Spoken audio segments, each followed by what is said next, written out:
안녕하세요. 한류의 신과 해외 반응을 소개하는 한류클래스TV입니다.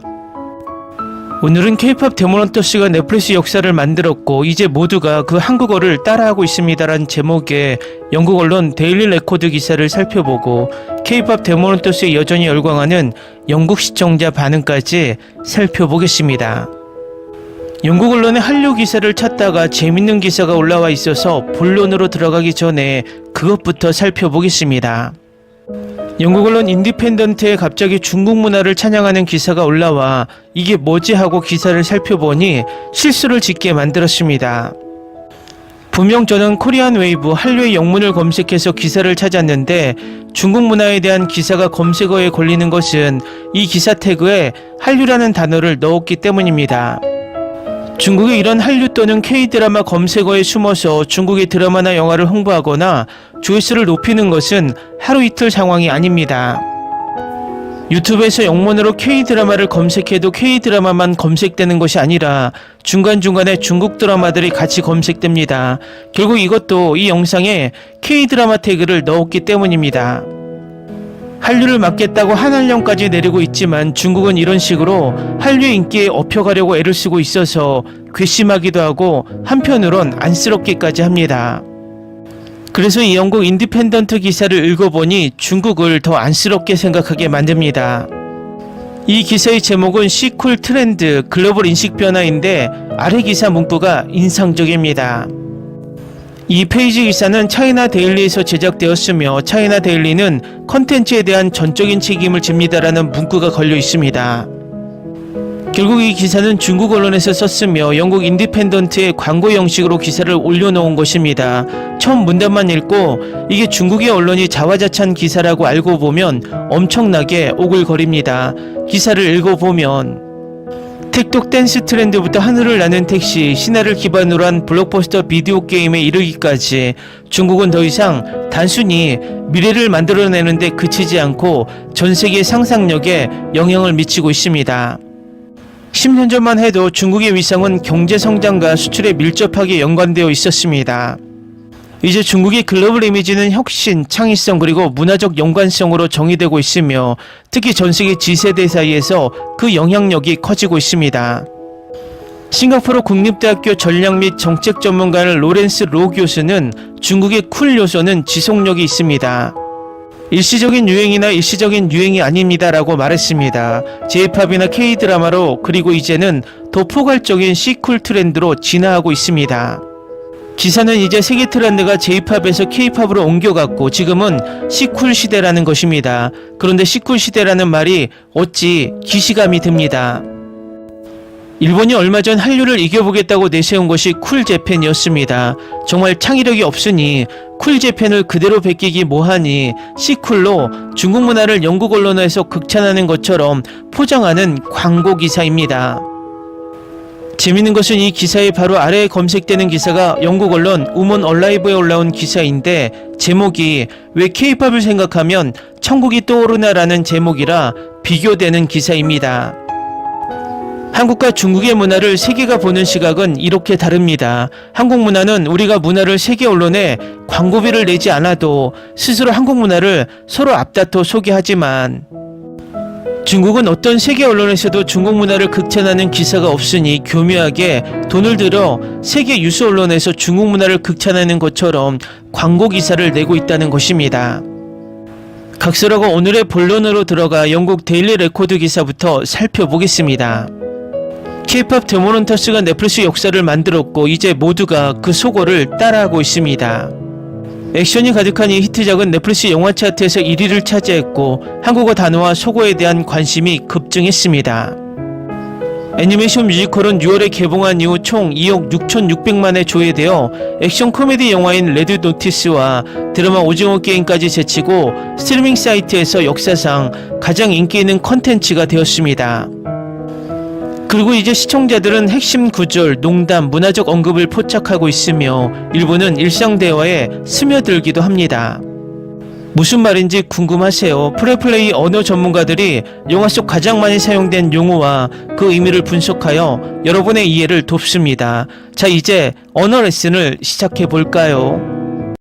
영화 전체에서 가장 상징적인 대사일 겁니다. 세계 투어와 악마의 전투가 끝난 후 두 주인공은 소파에 몸을 던지고 기쁨에 차 카우치, 카우치, 카우치를 외치기 시작합니다. 프레플리 전문가는 이제 팬들은 하루 종일 일하거나 학교에서 지쳐 있을 때 종종 같은 구호를 따라 부르게 됩니다라고 말합니다. 이것은 단어를 반복하는 것이 어떻게 그 의미를 완전히 바꿀 수 있는지 보여주는 좋은 예입니다. 예를 들어 라드를 생각해 보세요. 라드는 그 자체로는 단순히 소년들을 지칭하지만 큰 소리로 소리내면 새로운 에너지를 얻게 됩니다.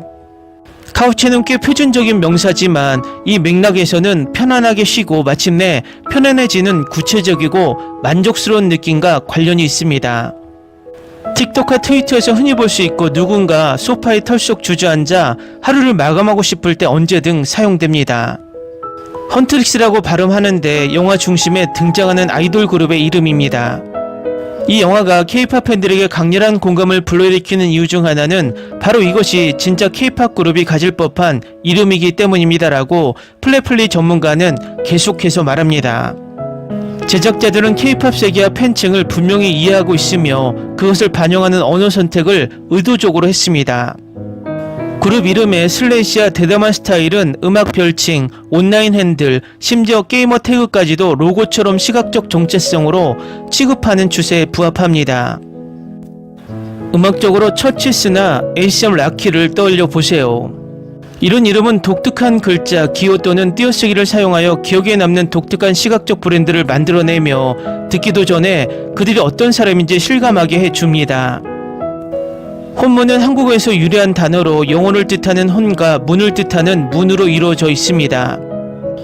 영화에서는 인간 세계와 악마 세계의 경계를 뜻합니다. 이 영화의 흥미로운 점은 실제 한국어 어휘를 애니메이션 스타일의 서사에 어떻게 녹여냈는지에 있습니다라고 프레플리 전문가는 말합니다. 영혼의 문이라는 개념은 한국의 영적 전통에 등장하며 좋은 문화적 접점을 제공합니다. 영화 밖에서도 혼문이라는 단어가 은유적으로 쓰일 수 있다고 상상해 볼 수 있습니다. 예를 들어 누군가의 개인적인 경계나 감정적 장벽을 묘사하는 방식으로 말이죠. 영화의 주요 악당인 귀마에는 의미가 담겨 있습니다. 귀는 귀신을 뜻하고 마는 악마를 뜻하는데 이는 이 캐릭터의 모든 것을 함축적으로 보여줍니다. 이런 이름은 한국의 민속에서 흔히 볼 수 있는데 귀신과 악령은 종종 내면의 갈등이나 해결되지 않는 트라우마를 상징하기 때문입니다라고 프레플리의 전문가는 말합니다. 저승사자란 한국의 사신을 일컫는 말로 이승에서 저승으로 영혼을 인도하는 영적 안내자를 뜻합니다. 한국 문화에서 이 인물은 악하지 않습니다. 생명을 훔치거나 사람을 벌하지도 않습니다라고 전문가는 설명합니다. 그는 단지 자신의 일을 하고 마지막 여정을 안내할 뿐입니다. K-POP 데모넌터스에서 사자 보이스는 이 차분하고 괴기한 컨셉을 완전히 뒤집어 영적인 인물의 전통적인 스타일을 유지하면서도 허세 가득한 면모를 드러냈습니다. 이 용어는 대중문화에서도 자리 잡았는데 팬들은 이제 이 용어를 위험할 정도로 잘생겨 보이는 사람을 묘사할 때 사용합니다. 저승처럼 들어왔어, 저승사자. 영화 덕분에 이 전통이 새롭게 각광받고 있습니다. 이 표현은 팬들이 노래 부르는 동안 주로 외치는 구호를 뜻하는 한국어입니다. 한국 문화에서 이러한 구호는 신성시되며 팬들은 아이돌과 함께 공연에 참여하게 됩니다. 하지만 넷플릭스 데이트장 영화에서는 팬들이 구호를 외칠 때 더욱 강력해집니다라고 대변인은 덧붙입니다. 말 그대로 그룹의 힘에 불을 지펴주는 거죠. 이 용어는 이제 친구나 사랑하는 사람을 응원하기 위해 일상생활에서 사용되고 있습니다. 다음은 K-POP 데모넌터스가 오징어 게임을 넘었다는 소식에 열광하는 영어권 네티즌 반응입니다. 골드는 좋은 노래예요. 그들은 내 딸이 이미 수십억 번이나 시청한 것에 감사해야 할 것이다. 박찬욱의 어쩔 수가 없다의 결과가 나오면 한국은 곧 또 하나를 갖게 될 것입니다. 또 다른 영화 명작인 것 같습니다. 그 혼문을 봉인해야 해. 같은 한국계 캐나다인으로서 저도 공감합니다. 네, 미국이 재작년에서 성공했습니다. 참여한 사람들 대부분이 한국인이었습니다. 성우, 가수, 작곡가 그리고 작가 겸 감독까지 모두 한국인이었습니다. 한국 민속 이야기가 담겨 있죠. 도대체 한국인들은 무슨 짓을 하고 있는 거야? 모 회사가 일본 회사라서 이런 압박이 있었을 수도 있겠네요. 어딘가에서 읽었는데 일본어로 라멘 대신 라면이라고 하는 건 정당한 이유가 있어야 한다고 하더군요. 오징어 게임이 현재 시청률보다 더 높은 시청률을 기록하지 못하는 유일한 이유는 청소년에게 적합하지 않기 때문입니다. 일부 노인층이나 폭력물을 좋아하지 않는 사람들은 시청을 거부합니다. 반면에 캐데어는 모든 연령대가 시청할 수 있으며 청소년은 10배까지 시청할 수 있습니다. 놀랍게도 중독성이 강해요. 저는 한국인이 아니지만 두 드라마 모두 좋아해요. 하지만 저는 오징어 게임이 그 타이틀을 유지했어야 한다고 생각합니다. 적어도 첫 번째 시즌은 말이죠. 속편이 마음에 들지 않으시면 말이죠. 댓글 반응 잘 보셨나요? 분명 이 영화는 일본 자회사 소니가 제작했고 넷플릭스가 투자를 해서 탄생했지만 이 영화를 인식하는 시청자들은 모두 한국을 생각하고 있어서 흥미롭습니다. 흥미로운 것은 K-POP 데모넌터스와 오징어 게임, 어쩔 수가 없다, 이 세 편 모두에 이병헌이 출연한다는 것입니다. 한류 클래스TV는 한류 외신과 해외 반응을 꾸준히 쫓아가 보겠습니다. 재밌게 잘 보셨나요? 여러분의 구독, 좋아요, 댓글, 알림 설정은 컨텐츠 제작에 큰 힘이 됩니다. 그리고 항상 하시는 일마다 대박 나시고 행복하시길 바랍니다.